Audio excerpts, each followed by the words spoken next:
in the Upper Nile Valley signals the beginning of the end for the highest civilization the world had known.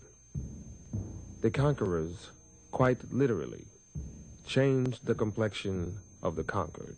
Now you're beginning to get a mulatto-sized population that a whole lot of people keep misinterpreting as white. With each one of these invaders came the bastardization of the population based on the fact that for the sake of pleasure, the foreign soldier heads for the female population at a time the male population has been defeated in war. The Greeks' rule didn't last that long before they were challenged. An ambitious and well-dressed bunch of thugs across the ocean, not very educated, but they could fight like hell, called Romans, began to have ambition for the trade in the Mediterranean. Carthage, a powerful black state in North Africa, had imperial ambitions of its own. By the 3rd century BC, its forces had crossed the Mediterranean and established a large province in Spain. The military commander of Carthage had apprehensions about his Roman neighbors and warned his son to keep a watchful eye. Hannibal's father, he would point across the ocean and said, there's some evil people over there. We better bring the war to them before they bring it to us. Hannibal never forget. Hannibal is only 26 when he takes charge of the army.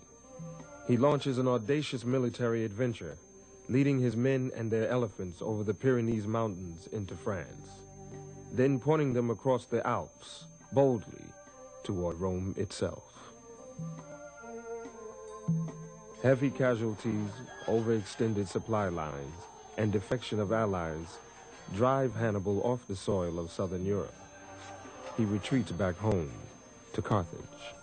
The Romans have made a mission, almost a cult, out of the destruction of Carthage. They would meet each other in the mornings. Good morning, Roman citizen. Carthage must be destroyed. Yes, of course, Roman citizen. Carthage must be destroyed. Rome's legions clash with Hannibal near Zama. His troops are defeated. Hannibal is sent into exile. His once mighty nation becomes another colony of Rome and an administrative center for their empire.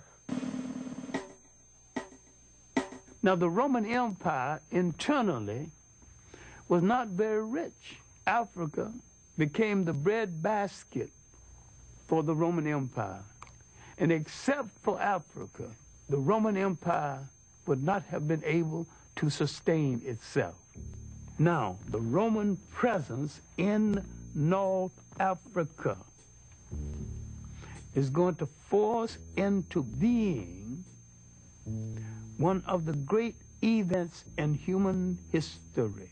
Roman taxation, Roman oppression would cause people to turn to new gods and question old gods, to turn to a story about a God who comes forth to rescue them. Now, they would draw from African folklore the story of the child in the manger. Now, what am I saying? Later, in retrospect, he was referred to as Jesus Christ. Now, you can argue about the coloration of Christ if you want to, but I can sell that very quick and we can go on to the next subject. Was he a Roman? The answer is no. Was he a Greek? The answer is still no. These were the only European types in that part of the world at the time. If he was neither Roman or Greek, he was one of those other people. And all of those other people were non-European and non-white. And he came from the other people. During that time of Roman dominance, Africans hold high military and administrative posts in the empire.